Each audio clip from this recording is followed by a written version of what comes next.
Photo खिंचाते हैं।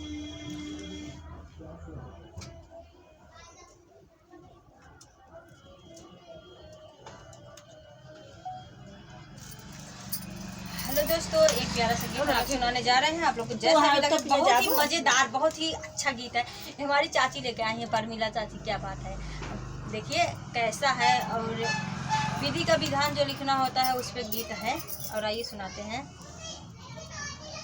हे दुर्गा मैया तो है पियरी चढ़ाई बाई, हे दुर्गा मैया तो के पियरी चढ़ाई बाई, हमरे गोदी में दैया ललनवाना, हमरे गोदिया में दैया ललनवाना।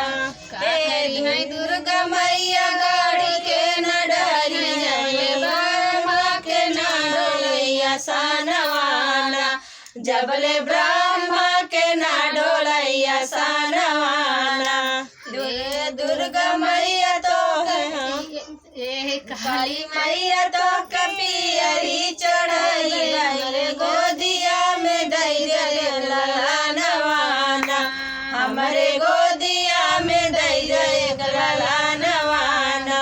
काली मैया गाड़ी के न डरी, जबले ब्रह्मा के न डोलैया सानवाना, जबले ब्रह्मा के न डोलैया सानवाना। शीतला मैया तो कटियरी चढ़ाई गई, गोदिया में दैया ललनवाना, हमरे गोदिया में दैया ललनवाना। का करिए मैया गाड़ी के न डरी, हमरे ब्रह्मा के न डोलैया सानवाना, जबले ब्रह्मा के न डोलैया सानवाना। हे सात बहिनी तो कपियरी चढ़ाई गई, गोदिया में दैया ललनवाना, हमरे गोदिया में दैया ललनवाना। का करिए सात बहिनी गाड़ी के न डरी, जबले ब्रह्मा के न डोलैया सानवाना, जबले ब्रह्मा के न डोलैया सानवाना।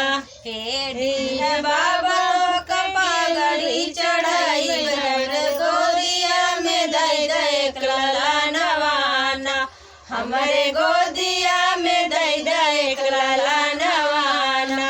का करिए बाबा गाड़ी के न डरी, जबले ब्रह्मा के न डोलैया सानवाना, जबले ब्रह्मा के न डोलैया सानवाना। तो दोस्तों, गीत कैसा लगा? बहुत ही प्यारा, बहुत ही मजेदार गीत था। आप लोग शेयर, सपोर्ट